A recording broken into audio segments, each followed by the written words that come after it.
Now if we know that we can use all our moves to strike and all our moves to make a joint lock, then we've got to say, what else can we use them for? Well, locks are generally against the limb. We would demonstrate on the arm, no reason why you can't demonstrate on the leg. Locking a leg, you can either use your hands, but you can also use your feet, use your legs to lock a leg, right? So it depends where the leg is as well. Obviously, if you hoik it up here, you might find yourself better off using your arms to do it. But what we can also do is use the form that we make to accomplish an end.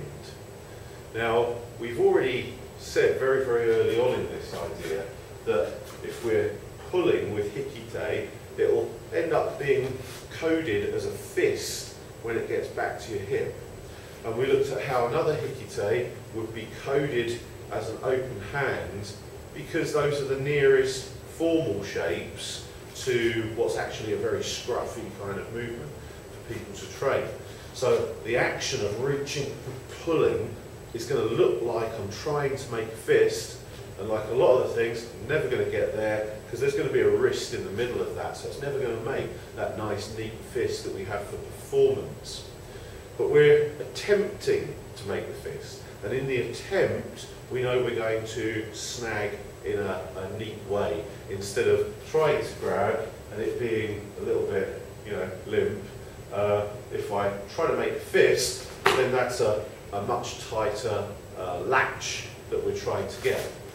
So when you take that idea and apply it to some of what we think of as outbound hands, you get something very, very similar. For instance, if I were pulling with one hand up high back here, you might automatically assume that the hand going out was a hitting hand. But there's no reason on earth why we can't also make that into a grabbing hand.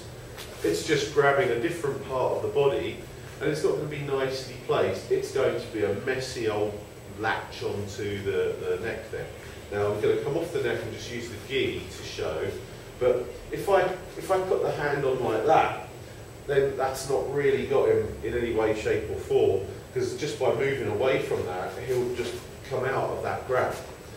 But if I know that I'm going to make a fist, then when he tries to pull away, you'll find that your hold is much, much tighter, much better. Because instinctively, when we grab, you see we covered this earlier when we were talking about the monkey grip. When we grab, when we make the fist, when we pull together, you start to think in terms of grabbing with thumb and forefinger.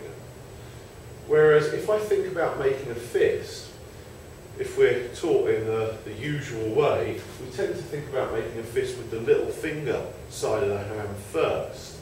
And that's why we have those other kinds of fists with the index finger left popped out, or knuckles pressed up and all the like. When we make the fist with the little finger first, we're activating the other fingers as part of the grab. So when I grab hold of a gi and I'm thinking about a fist, my grab is going to be stronger than if I think about grabbing when I'm actually thinking about thumb and index finger. And it's just a matter of self-hypnosis, if you like. It's how you program yourself to make those grabs. So if it wasn't a gi I was thinking about, but a neck or a face or an ear or hair, when I go for that grab, I don't necessarily want to think I'm trying to hold this. Instead, I just think I'm going to make a fist, and that's going to do the work for me. The action, the trained action of making a fist that we do all the time is our principle for how a lot of your moves aren't necessarily about striking. It can also be about making a fist at the extreme end of the technique to accomplish an end.